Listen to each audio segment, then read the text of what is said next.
In 1984, 8-year-old Ethan Cole vanished on his way to school in Millfield, Oregon. For 25 years, his family lived in agony, searching, hoping. But when his sister Jessica returns to care for their aging parents, a home renovation uncovers a rusted box beneath the basement floor. Inside, Ethan's shirt notebook and a photo taken after he was declared missing. What she discovers next will shatter everything. The sun was just beginning to filter through the old sycamore trees lining Maple Street when 8-year-old Ethan Cole grabbed his blue backpack and skipped out the front door, leaving a trail of crumbs from the buttered toast he hadn't quite finished. October 9th, 1984 started like any other chilly morning in Millfield, Oregon. The scent of damp earth mixed with chimney smoke, and the neighborhood stirred to life with the sound of dogs barking and the faint clink of breakfast plates. Inside the modest yellow house on the corner, Jessica Cole, 16, and usually punctual, was frantically searching under piles of school books and laundry for her missing biology textbook. "Ethan?" "Wait for me," she shouted from her room, her voice sharp with annoyance but softened by sisterly concern. But the door had already slammed shut 5 minutes ago. That was unusual. Ethan never left without her. Not once in all the years they'd walked to school together. Daniel Cole, their father, had already left for work at the lumber yard, and Ruth, their mother, was scrubbing dishes in the kitchen, humming quietly to an old Patsy Cline song playing on the radio. She didn't notice the absence at first. Ethan had always been an early riser, eager to beat his friends to school. Still, something about the silence in the house felt different. It wasn't until Jessica, book finally in hand, bolted out the front door and reached the corner of Hemlock and 3rd Street that the pit in her stomach began to form. He wasn't there. The spot where Ethan usually waited, backpack slung over one shoulder, bouncing on his toes, was empty. Assuming he'd gotten impatient, Jessica continued on, figuring he'd meet her halfway or had gone ahead. At Millfield Elementary, however, Ethan never arrived. His homeroom teacher, Mrs. Adler, marked him absent for the first time in months. The day passed uneventfully for everyone else, but for the Coles a silence had begun to deepen that would soon become unbearable. By 3 p.m., Ruth stood at the kitchen window, wiping her hands nervously on her apron as she scanned the sidewalk for Ethan's familiar bounce. When 4 p.m. came and went, she started calling neighbors. By 5, Daniel had returned home to find his wife pacing the living room, cheeks flushed and voice trembling. "He never came home," she said, eyes wide with disbelief. Jessica sat on the couch, silent guilt creeping up her spine like ice. Daniel rushed out into the street, retracing Ethan's path to school, stopping by every house, every corner store, every playground. That night, the town of Millfield began whispering, "Have you heard the Cole boys missing?" Flashlights bobbed down alleys, neighbors called out his name in unison, and the police took down notes slow and skeptical at first. It was the next morning when old Mr. Hargrove, who lived 2 houses down and always sat by his window with a cup of instant coffee and a weathered notepad, made a statement that froze Ruth in place. "Saw the boy yesterday," he said, slowly pointing with a shaky finger. "Wasn't headed toward the school. He was standing on Birch and Lark. That's away from the school road. Looked like he was waiting for someone." That intersection was 4 blocks in the opposite direction. Ruth's knees buckled. For the next few days, Millfield was no longer just a sleepy town surrounded by evergreens and quiet porches. It became a town on edge. Flyers with Ethan's wide-eyed smile and crooked front teeth were taped to telephone poles and store windows. His favorite denim jacket with the faded dinosaur patch was described in every conversation. But no one saw where he went after standing on that corner. No one came forward with footage. No strange cars were reported. The lead died as quickly as it surfaced. Jessica couldn't sleep. Her room faced the street, and every night she sat by the window hoping to see that small silhouette reappear under the glow of the lamplight. She replayed that morning endlessly. What if she hadn't been late? What if she had walked him like always? She didn't tell anyone, but she remembered something else. Ethan had seemed different that morning. Nervous, maybe, or distracted. She had been too focused on her textbook to really notice. Now that memory haunted her. Inside the house, silence grew louder with each passing hour. Ethan's untouched plate of scrambled eggs still sat cold on the counter. His favorite comic book lay open on the living room floor. Ruth refused to clean it up. Daniel threw himself into work, returning later each day smelling of sawdust and defeat. Every corner of their home became a shrine of what had been. By the end of the first week, the town began to settle again. Children were walked to school now. Parents double-checked locks. But the Coles were frozen in that October morning, endlessly waiting at a corner where no one would return. The morning after Ethan's disappearance, Ruth and Daniel sat in the sterile waiting room of the Millfield Police Department, the kind with old magazines, a buzzing fluorescent light, and the faint smell of stale coffee. Ruth clutched a small photograph of Ethan, the one from his last birthday where his eyes gleamed, and his mouth was smeared with chocolate frosting. When Officer Brentley finally called them in, his demeanor was tired, disinterested, even as if he had already decided how this story would go. "He's probably hiding out somewhere," he said casually, after hearing their account flipping through his notepad with sluggish fingers. "Kids his age get upset, take off for a bit. Happens more often than you think." Ruth's voice cracked with urgency. "But Ethan wouldn't do that. He never even goes to the park without telling me." Brentley shrugged, jotting something down without looking at them. "Give it 48 hours. Most of them come back by then." Jessica stood behind her parents, fists clenched at her sides, mouth open but silent. She had come expecting help answers action, but what they got was delay protocol indifference masked as procedure. By the time they left the station, the desperation had hardened into something else entirely, fear wrapped in helplessness. That night, Daniel didn't sleep. He paced the living room phone in hand, calling every number he could think of, friends, distant relatives, even old colleagues who had once lived in neighboring towns. Jessica scoured her memory again and again, trying to pull new meaning from Ethan's strange energy that morning. And Ruth, unable to sit still, began walking the streets by herself, retracing the same path she and Daniel had searched the night before. She stopped at every house along Birch and Lark, knocking on doors, holding up Ethan's picture, repeating the same question over and over. "Did you see this boy yesterday morning?" It was on her second lap around the block that she heard a voice from a small fruit stand nestled at the edge of the marketplace. Senora, the vendor, called, softly wiping his hands on a towel. "I think I saw him." Ruth rushed to the wooden stand, her eyes wide, hands trembling as she pulled the photo from her coat pocket. "This boy?" The vendor nodded, hesitating for a beat. Yes, it was him. He was standing right over there by the telephone pole. But he wasn't alone. Ruth's heart dropped. "Who was he with?" she asked, nearly whispering. The vendor pointed toward the corner. A man in a dark suit, tall, clean-cut. They were talking for a while. I didn't think much of it. Maybe his Uncle Ruth's knees nearly gave out again. "Did you see where they went?" The man shook his head, looking apologetic. "No. I turned away to help a customer, and when I looked back, they were gone." By the time Ruth returned home to share this with Daniel and Jessica, the chill in the air had thickened. "He wasn't heading to school," she said flatly, voice barely above a whisper. "He was waiting for someone, and he was talking to a stranger." Daniel's face paled. Jessica looked at her mother, horror slowly blooming behind her eyes. "A man in a suit," she repeated, mind racing. "That's not anyone we know." They returned to the police with this information, but again, Officer Brentley remained unimpressed. "You're sure the vendor saw your son?" he asked, lips curled in skepticism. "It's not exactly definitive. You know how memories play tricks." He was sure Ruth snapped her patience, long gone.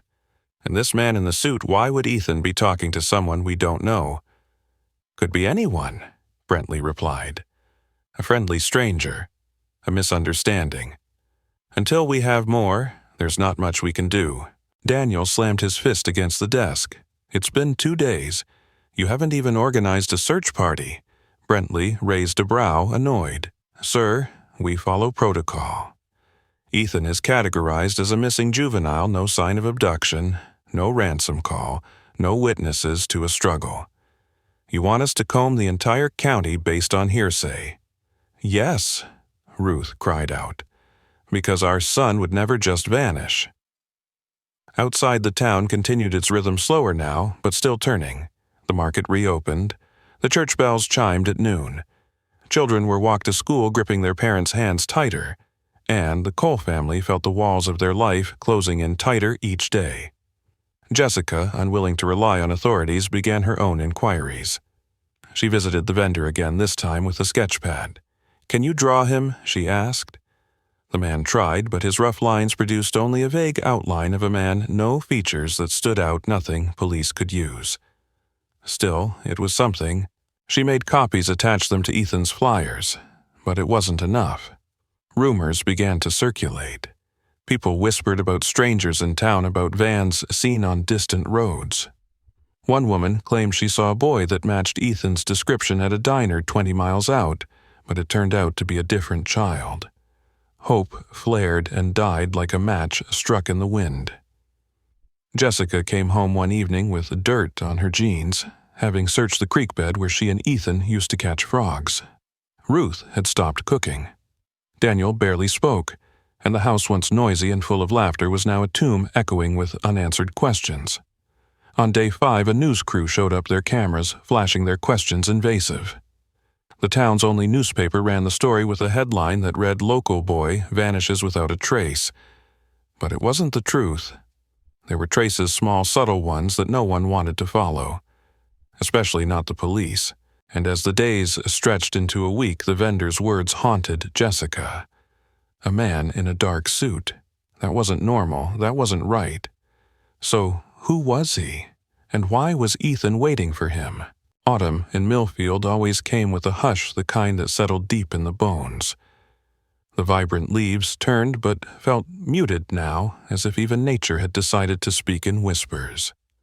The search for Ethan officially ended after 8 weeks. The flyers began to yellow at the edges, and the volunteers stopped knocking on the door. But Ruth never stopped walking.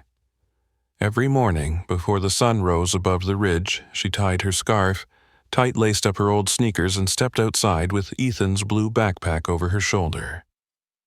She walked the same path he should have taken that morning, the sidewalk past the bakery where Mrs. Lynn gave him candy, the corner where the vendor saw him, and the edge of Lark Avenue where he was last seen. She would sometimes stop near the bench by the old mailbox and stand there for long minutes staring at nothing. She spoke to strangers. She questioned the regulars. "Do you remember the boy in the denim jacket?" "My son, he would have passed this way." Most just shook their heads and smiled sadly. Others looked away. Children who were once Ethan's classmates eventually grew taller, deeper-voiced, and avoided her gaze as they biked past her. Ruth's presence became a ghost in the neighborhood, a ritual of mourning, dressed in living flesh. Rain or shine frost or fog, she kept walking. And then she would come home, make coffee for one, and sit by the window staring at the sidewalk with the worn path where Ethan once ran barefoot on summer mornings. Inside the Cole house, silence ruled like a stubborn monarch. Jessica had left for college the following year, driven half by ambition, half by the need to escape the echo of absence. Her room remained untouched. Daniel, meanwhile, changed. Not loudly, not suddenly, but gradually, like walls crumbling behind wallpaper. He no longer shaved daily. His shoulders hunched permanently. He began working weekends and coming home later than usual, saying little, eating less. But what was most peculiar was what he did in the basement. He never used to go down there. It had been a cluttered storage space, cardboard boxes, old tools, forgotten Christmas lights. Yet, in early spring of 1985, just 5 months after Ethan vanished, Daniel started hauling bags of cement into the basement. When Ruth asked, he said he was sealing the floor to prevent moisture buildup. "The walls are starting to sweat," he mumbled. "This house is old." She accepted the explanation. Everyone did. No one questioned it. After all, Daniel was a builder by trade. He knew about houses' foundations, water damage. Jessica was gone. The neighbors had stopped checking in. And Ruth was too tired to ask more questions. Her days were filled with searching, and her nights were filled with dreams that always began the same way, with Ethan standing at the edge of their lawn calling her name, waving, and then turning to walk away into the fog. Daniel spent 3 weekends in that basement. He rented tools from the local hardware store, he wore gloves, he kept the windows open to ventilate the dust. By the time he was finished, the old concrete floor had been replaced by a fresh, smooth layer that gleamed slightly under the dim bulb above. He boxed up the remaining clutter and stacked it neatly along the walls. Then he locked the basement door. He told Ruth he just didn't want her to trip over the tools. "I'll sort it all out later," he said, but he never did. From that moment on, no one but Daniel ever stepped foot down there again. Ruth resumed her walks. Seasons changed. Children she once knew left for high school. She started to forget names, but never forgot faces. Each time she passed Birch and Lark, she looked for signs for something the rest of them had missed. One day, in 1986, she saw a boy with the same cowlick as Ethan and nearly collapsed. It wasn't him, of course. It never was.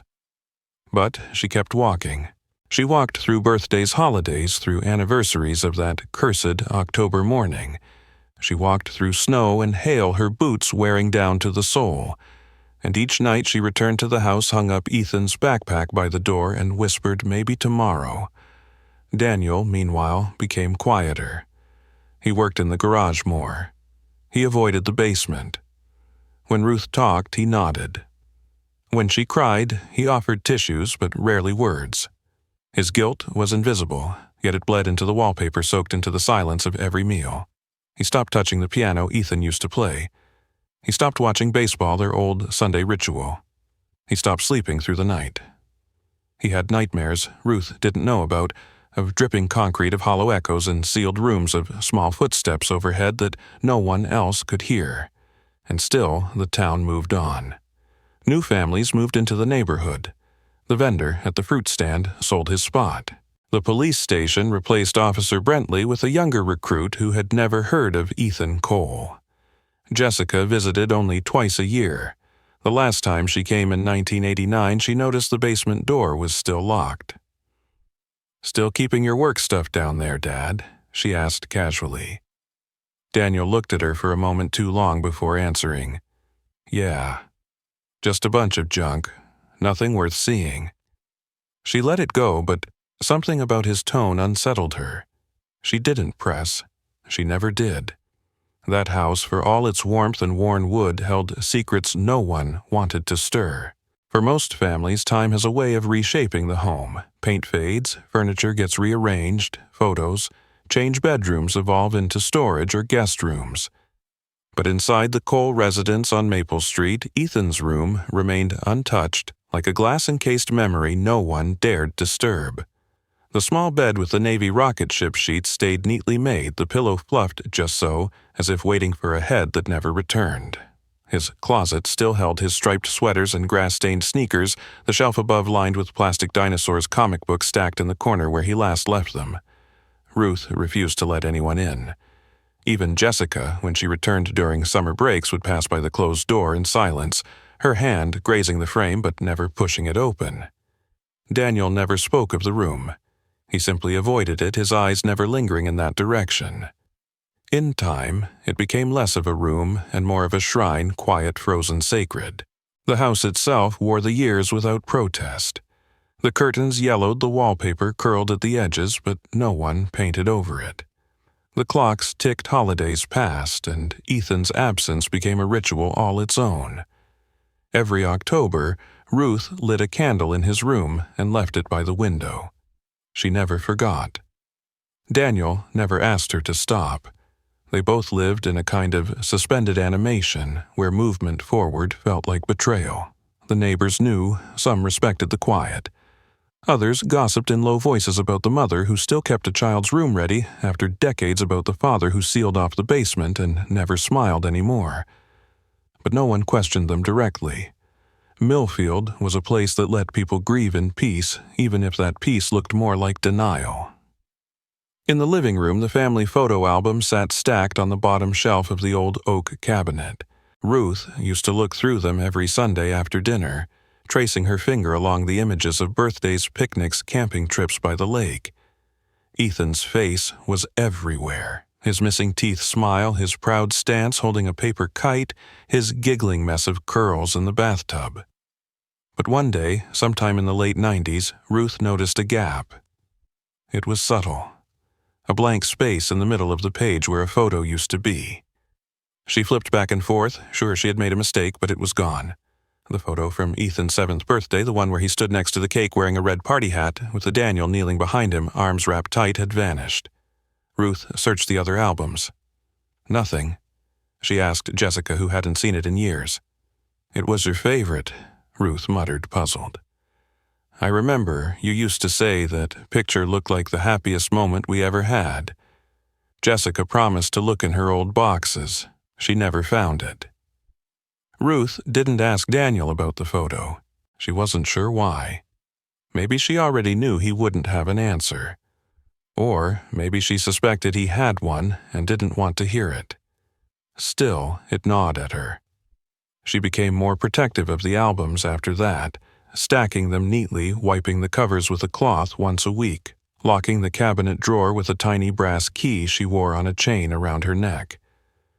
In that missing photo, there had been something genuine, something warm that no other picture quite captured. And now it was gone. Just like Ethan, the years blurred. Jessica graduated college, moved to Portland, got married, and had a child. She named him Nathaniel, and Ruth cried when she heard it. She visited her daughter often, but always returned to Millfield, to the house where Ethan still lived in the corners and the dust. Daniel retired early from the mill. He took up woodworking for a while, then abandoned it. He sat more, talked less, watched television with the sound low. When people asked about Ethan now, Ruth gave the same answer: "We're still hoping." Most people stopped asking. In the spring of 2005, Ruth took down the albums again. She was preparing a scrapbook for Nathaniel and wanted to include photos of his uncle. She flipped through pages, carefully lifting each plastic sleeve with the care of a museum curator. She still didn't find the missing birthday photo, but she did notice something strange. There were fingerprints on the plastic, small smudges, as if someone else had been through them recently. That week, while cleaning Daniel's side of the closet, she found a manila envelope tucked beneath a stack of old flannels. Inside, folded neatly between two yellowing sheets of paper, was the missing photo. She stood there for a long time, staring at it, heart pounding. The image was unchanged: Ethan, beaming, Daniel's hands resting on his shoulders, the candlelight casting a soft glow across the cake. But looking closer, Ruth noticed Daniel's face. He wasn't smiling. Not really. His eyes were locked on the camera, but his expression was tight, almost forced. It sent a chill down her spine. Why had he taken the photo? Why hide it for nearly 20 years? That evening, she confronted him quietly. She didn't shout. She simply held the envelope out and asked why. Daniel stared at it for a long time before replying. "I couldn't look at it," he said softly. "It felt like it was accusing me." Ruth didn't ask what he meant. Something in her knew not to press further. That night, she placed the photo back in the album where it belonged. She didn't tape it down. She left it loose, resting in the gap it had left behind. Then she locked the drawer again and went to bed, but she didn't sleep. Her dreams were restless, filled with images of Ethan standing in his bedroom doorway, older now, taller eyes filled with questions she couldn't answer. The morning, Jessica pulled into the driveway of the old Cole residence in the fall of 2009. The maple leaves had already started to blanket the lawn in shades of amber and rust.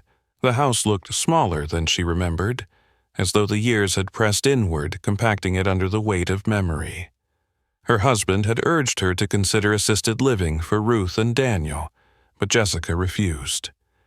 They wouldn't leave this house. Everyone knew that. It had become their anchor, their shrine, and their prison.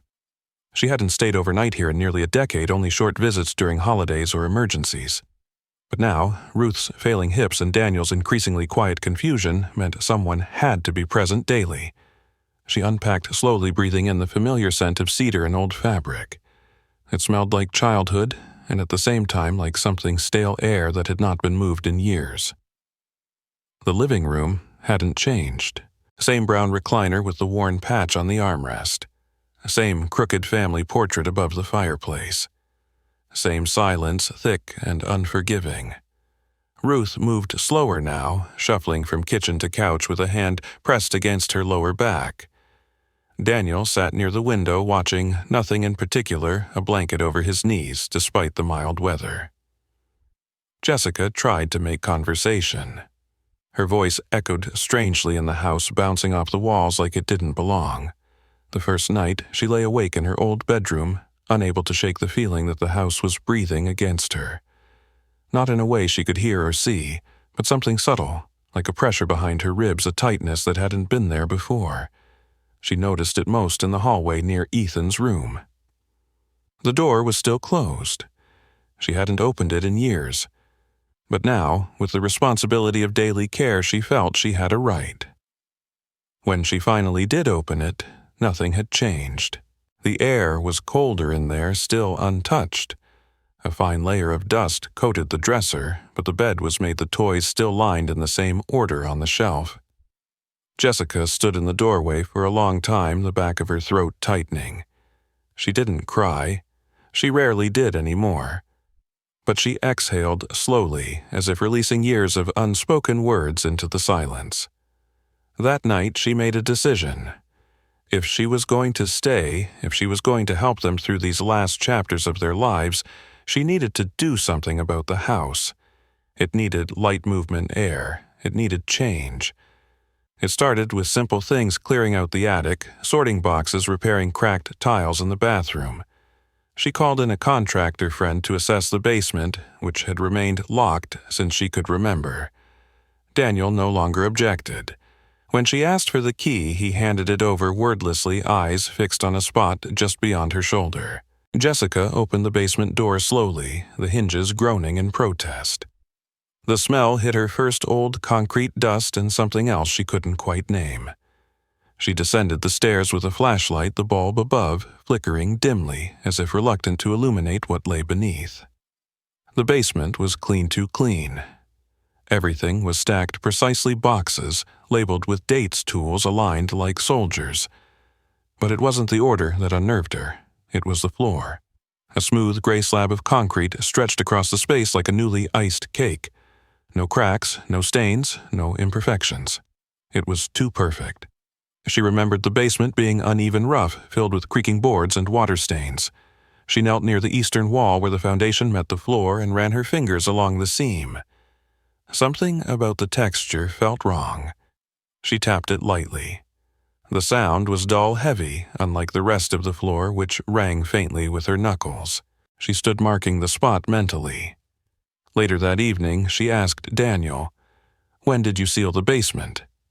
He didn't answer at first. Then, after a pause so long she thought he hadn't heard, he said, "After the rain that year." Jessica didn't push further. She knew which year he meant.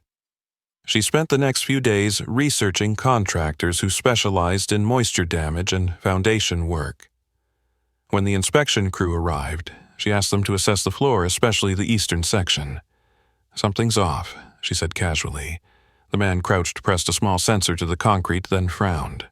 "Looks like there's a void underneath," he muttered.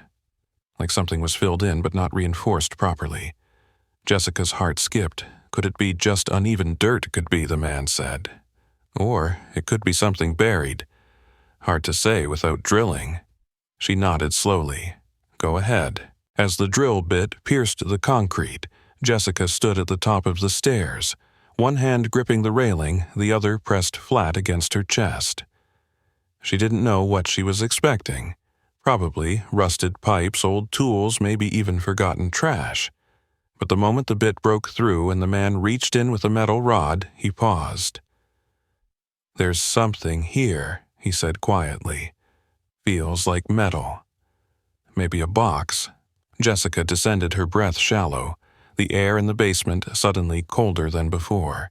The moment the contractor's gloved hands pulled the old metal box from the shallow cavity in the concrete, Jessica felt a chill rise up her spine that had nothing to do with the basement's damp air.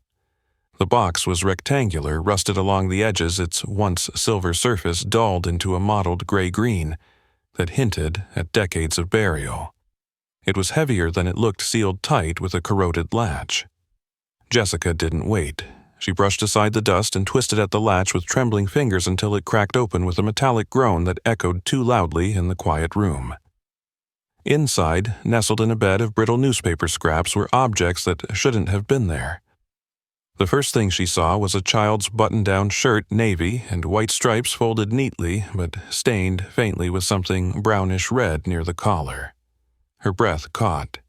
She knew this shirt. There were photos of Ethan wearing it. She lifted it carefully, her fingers brushing against the second item, a thin spiral notebook with a blue plastic cover warped slightly by time and moisture. Jessica opened it. The pages were smeared, the ink faded, but in the margin of the first page she recognized her brother's handwriting. "This is mine. Ethan Cole. 1984. Her knees gave out and she sat on the basement floor, barely noticing the cold seeping into her jeans. Underneath the notebook was a small plastic wristwatch, red strap, cracked face, the hands frozen forever at 8:42. The sight of it made her gasp. She remembered this watch. It had a cartoon character on it, some rocket ship mascot Ethan adored. Ruth had given it to him on his birthday. Jessica picked it up gently, staring at the still hands like they could somehow speak. "He was wearing this?" she whispered aloud, her voice breaking. The contractor shifted uncomfortably in the background, unsure whether to speak or leave. Jessica barely registered his presence. She kept digging. Beneath the shirt notebook and watch wrapped in wax paper and sealed in a plastic sleeve was a photograph. She hesitated before touching it. Something about it felt wrong. The image was crisp despite its years underground. It showed Ethan standing in what was unmistakably this very basement, though something was different. The background was bare. No shelves, no tools, no boxes. Just the boy. Barefoot on the concrete, wearing the same shirt now, folded beside her, his expression somber and confused. He was staring slightly past the camera, not directly at it. Behind him, the walls were blank, unadorned, as though the room had been cleared for that moment. Jessica blinked hard. The photo wasn't familiar. She had never seen it before, and the angle was taken by someone standing in this very space, someone Ethan trusted enough to look at someone who had a camera that day. Someone who had kept that moment and then buried it. She clutched the photo, 100 questions swirling in her head. Why had it been hidden? Who took it? And why was the basement so starkly empty when now it was neatly organized, filled with things? She took everything upstairs, laying the contents gently on the kitchen table like sacred artifacts. Ruth was sitting nearby, slowly folding laundry with her gnarled hands. When she saw the shirt, her mouth opened, but no sound came out. Her hand moved to her chest. "That's Ethan's," she said hoarsely. Jessica nodded. "I found it under the basement floor." Ruth stared at the watch, the notebook, the photo. I don't understand," she murmured. "Why was this down there?" Jessica's voice trembled. "I don't know, but someone buried it, and someone took this picture of him in the basement." Daniel walked in just then, holding a glass of water, and stopped in his tracks when he saw what was spread across the table. For a moment, no one spoke. Then his hand began to shake and the glass slipped from his grip, shattering on the tile.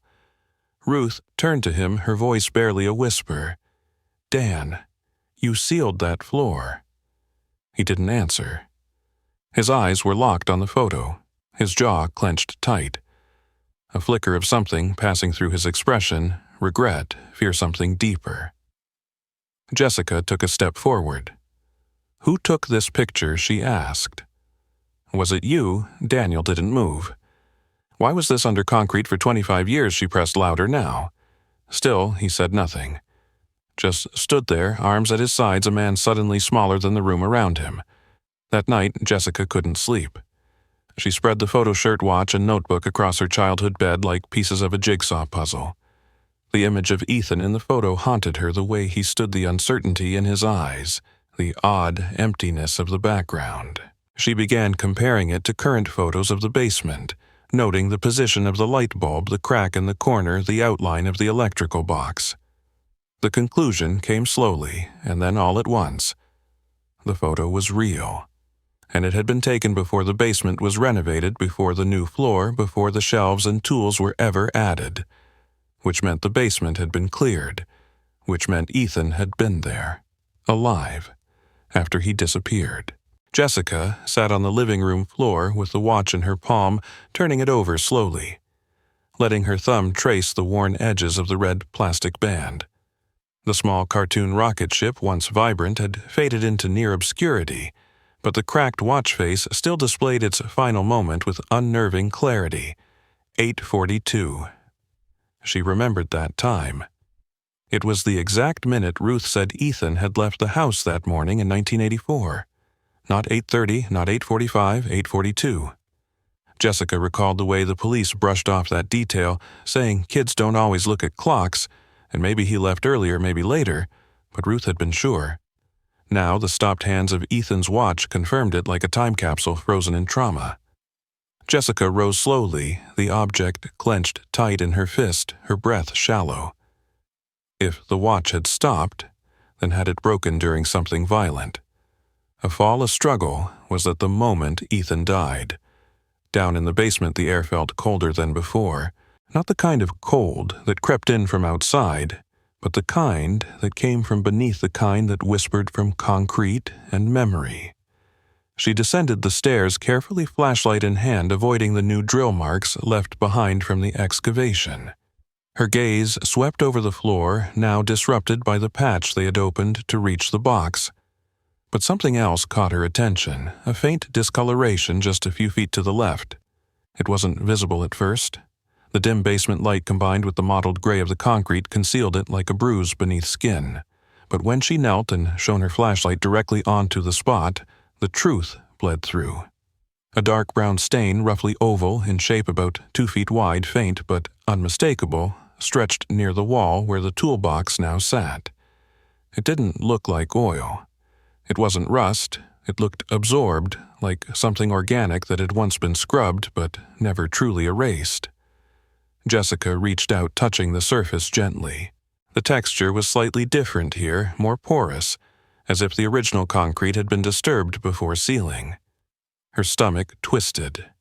She stood up, wiping her hand on her jeans, her heart thudding in her chest. She looked around the room, scanning every corner, trying to see the basement, not as it was now, but as it had been 25 years ago, empty, sterile, and waiting. Later that afternoon, she borrowed a UV flashlight from a neighbor who did home inspections. "Looking for mold?" he asked. "Something like that," Jessica replied tightly. When she returned to the basement that night, she turned off the overhead light and switched on the UV. What glowed back at her wasn't mold. The brownish patch came to life in deep purples and sickly blacks, revealing smears and outlines that suggested movement, dragging, cleaning, pooling. It wasn't precise. It wasn't forensic. But it was enough. Someone had bled here. Someone had tried to clean it. And then someone had poured concrete over it. Jessica leaned against the wall, her knees buckling slightly, breath catching in her throat. She knew what this was. Not just evidence of a body, but evidence of a cover-up. The next morning, she confronted her mother in the kitchen, laying out the watch, the photo, the stained shirt, and now a new photo, one she took herself under UV, showing the hidden blotches. Ruth sat in silence, staring at the items as if seeing them for the first time. Her eyes moved slowly from object to object, her lips pressed into a thin line. "The watch stopped at 8:42, Jessica said softly. "That's when he left the house. That's when something happened." Ruth nodded once, almost imperceptibly. "You always said that time," Jessica continued. "And now we know you were right." Ruth's voice trembled as she whispered, "He didn't make it past the basement, did he?" Jessica turned away, her throat tight. She didn't answer. Because she didn't know for sure, but the evidence was mounting. Daniel returned home from the store shortly after. Jessica didn't speak to him. She simply watched him from the hallway, noting how he no longer looked people in the eye, how his steps slowed whenever he passed the basement door. That evening, Jessica unlocked the cabinet where the family photo albums were kept. She flipped through each page again, this time not looking for missing photos but for clues, backgrounds, shadows, glances. She paused at a picture taken the week before Ethan vanished. It was a family dinner, all four of them at the table. Ethan had a bruise just under his jaw, barely visible. But there, she stared at it for a long time. Later, while clearing out a box of Daniel's old tools, she had found a torn rag stuffed between a crowbar and an unused hammer. The cloth was brittle with age and a faint brown stain marked one end. She smelled it, then immediately pulled back. Metallic. Faint, but unmistakable. She dropped it into a plastic bag and zipped it shut. The evidence wasn't hard. It wouldn't hold in court, but it was enough to tear the last threads of illusion. Enough to begin demanding answers. Enough to finally ask the question that had haunted her since the day Ethan disappeared. What really happened in this house at 8:42 a.m. October 9th, 1984? Jessica waited until late evening when the house had grown quiet and the last trace of sunlight disappeared behind the trees, leaving only the dim yellow of the kitchen bulbs and the steady ticking of the wall clock. She laid the box gently on the table in front of Daniel, placing each item beside it one by one. The shirt, the notebook, the little red watch frozen at 8:42, and finally the photograph. Daniel had just poured himself a cup of tea and was sitting across from her, his hand still clutching the handle, unmoving. Jessica didn't speak at first. She waited, watching his eyes, searching for a flicker of surprise, of panic, of confusion, but none came. He stared down at the objects quietly, his face impassive, his breath slow and steady. Then, after a long, aching pause, he said in a low, even voice, "So, you found it." Jessica felt her breath catch. "Not, what is this not? Where did you find that?" Just a resigned acknowledgement, as if he had been expecting this moment for years. "You knew," she said, her voice tight, laced with a mixture of rage and disbelief. Daniel didn't deny it. He didn't nod either. He simply looked up at her, his eyes more tired than she had ever seen them. "I always wondered when someone would dig that up," he said quietly. "I never thought it would be you." Jessica's voice cracked as she leaned forward. "Why was it there, Dad? Why was it buried under the concrete? Why did you take that photo? Why was he down there at all?" Daniel set the cup down carefully, his hands trembling slightly. His gaze dropped to the photograph of Ethan in the empty basement, and something in his face softened. He came back. He began, his voice distant, like he was narrating someone else's story. "That morning, after he left, he wasn't supposed to. Ruth thought he'd gone to school like always, but I was still home running late for work. I heard the door open and found him standing in the kitchen, tears all over his face. His backpack was barely hanging on. He said the kids at school had been calling him names. Something about his shoes. Something stupid. He said he didn't want to go back." Jessica stared stunned. "You never told us that." Daniel nodded faintly. "I didn't tell anyone anything. I was in a rush. I was frustrated. He was crying loud. I told him to calm down, told him to pull himself together, but he just cried harder. I grabbed his arm. Not hard, I swear it wasn't hard, but he jerked back, tripped on the rug, and hit the edge of the basement stairs. His head..." Daniel's voice cracked. It made a sound I'll never forget. The silence that followed was thick with horror. Jessica felt like the floor had dropped beneath her. She shook her head slowly, unable to process what she was hearing. "He died." Like that, she whispered. Daniel rubbed his face, nodding. "I ran down the stairs. He was still breathing, but barely. I panicked. I didn't know what to do. I didn't call anyone. I just sat there. I kept thinking he'd wake up, that it wasn't real." Jessica's fist clenched, and when he didn't, Daniel looked at her, his eyes glassy. "I waited. Hours. Ruth came home. I told her he'd left for school. She didn't question it.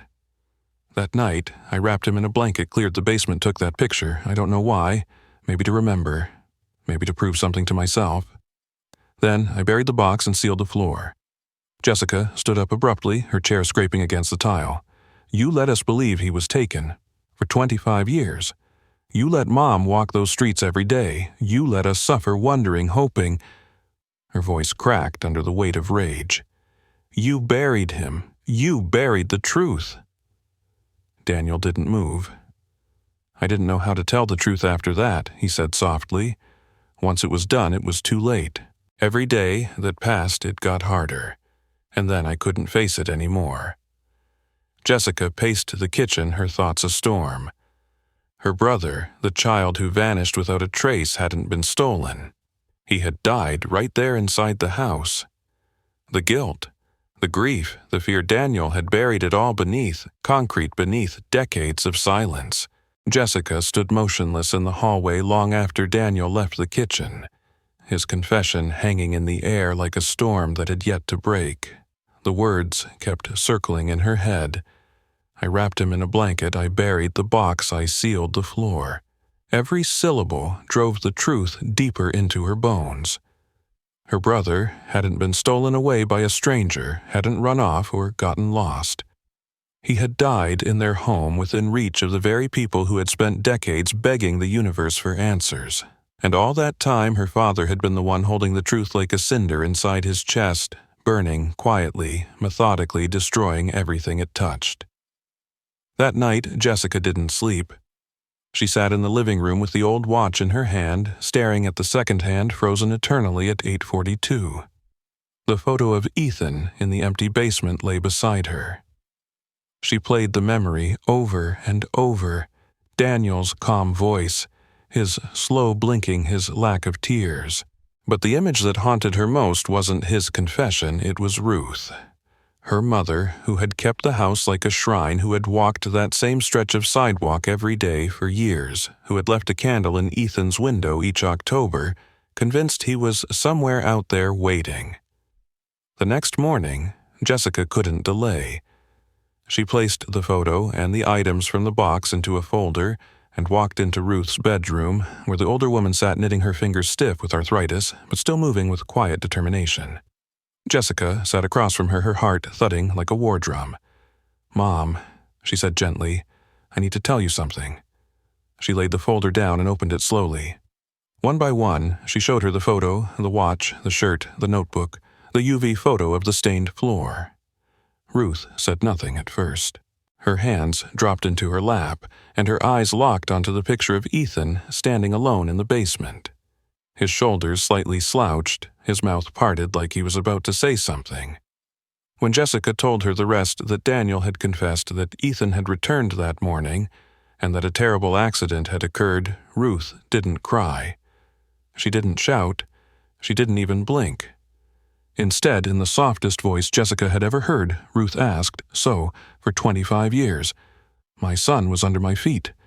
The words were not hysterical. They weren't even angry. They were worse. They were flat, hollow, like someone knocking on a coffin lid. Jessica swallowed hard, unable to respond. Ruth's eyes didn't move from the photo. "He was right there," she said again, more to herself than to Jessica. "Every time I went downstairs for the laundry, every time I stood by that wall, every time I set down the folding basket, he was right there." Jessica reached out, placing a hand over her mother's, but Ruth gently pulled away. "Don't," she whispered. "Don't tell me it's going to be okay." That evening, Jessica didn't see Daniel. He had retreated to the basement alone. She heard the door close and the familiar squeak of the third step as he descended. It made her skin crawl now, thinking how familiar that sound must have been to him for years, each time a step closer to the secret he chose to bury.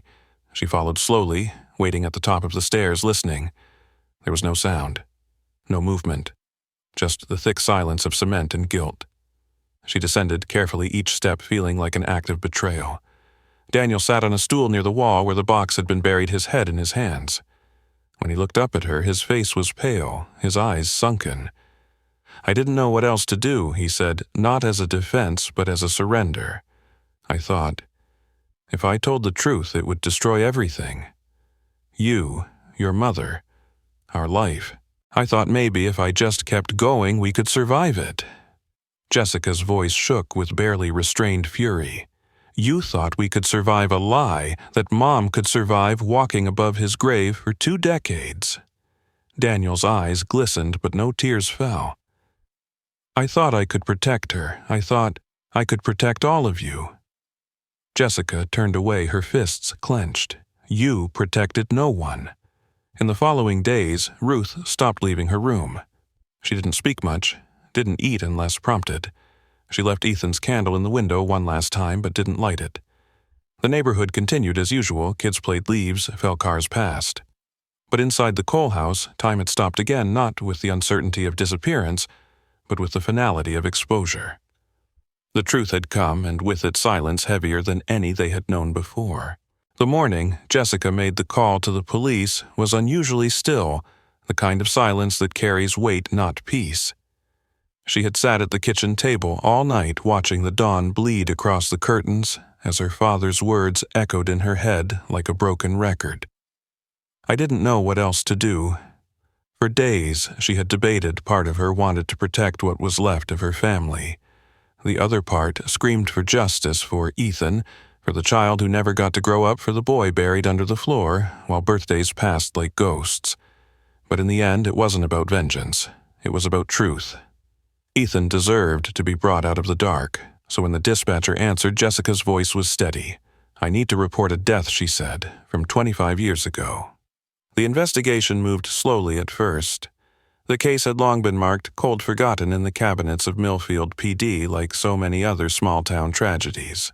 But once the box was turned in, along with the photo, the notebook, and the UV images of the floor, things shifted. Detectives returned to the house. Forensic teams in white suits pried up more of the basement slab, and beneath it they found what no family should ever have to confirm: remains wrapped in what had once been a blanket, a tattered backpack, and fragments of a watch rusted into the bone. DNA matched.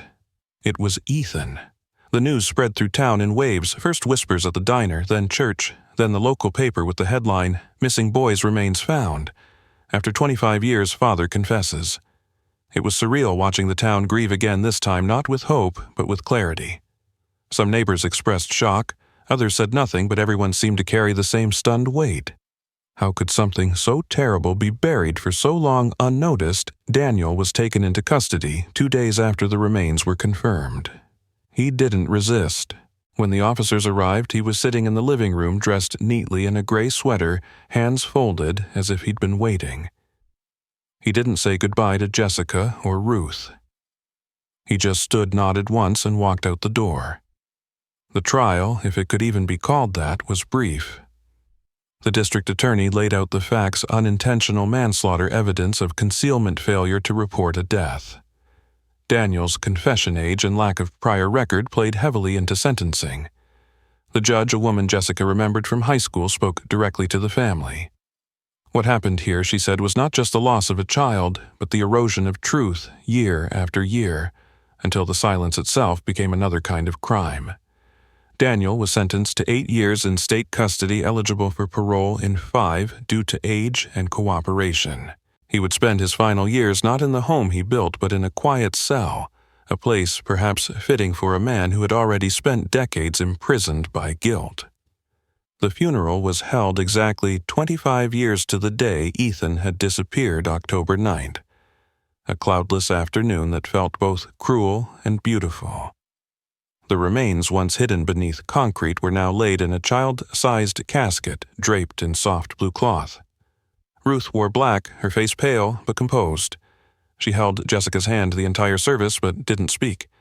Jessica gave the eulogy, her voice steady, telling stories of Ethan's laugh, his obsession with space, his endless questions. She didn't mention Daniel. She didn't need to. Everyone knew. The headstone was simple. Ethan Cole, beloved son and brother. Born 1976, returned to us 2009. It stood beneath an old oak in Millfield Cemetery, just 2 rows down from where Jessica had buried the family dog when she was 9.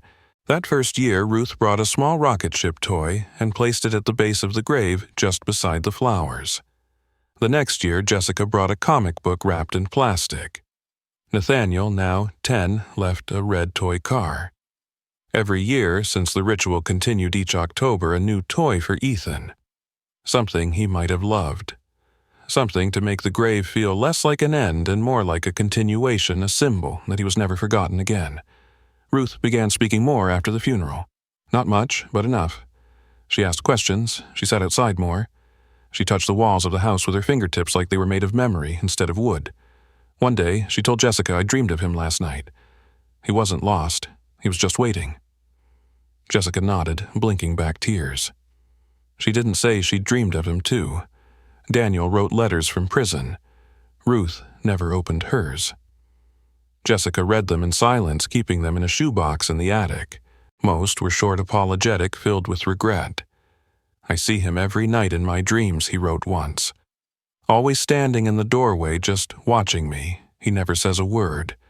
Jessica never replied. Life moved forward slowly, like a tide returning to shore after a long storm. The house remained quieter now, cleaner, the basement no longer sealed but filled with light. Jessica eventually repainted Ethan's room, not to erase, but to soften. She turned it into a study, a quiet space where memory and healing could coexist. Nathaniel sometimes did homework there. Ruth came in, often sat in the old chair by the window and whispered, "Hi, sweetheart," like she expected Ethan to answer. If this story moved, you don't forget to like and subscribe for more true story-inspired mysteries. What part shocked you the most? And where are you watching from? Drop your thoughts in the comments. We read every one.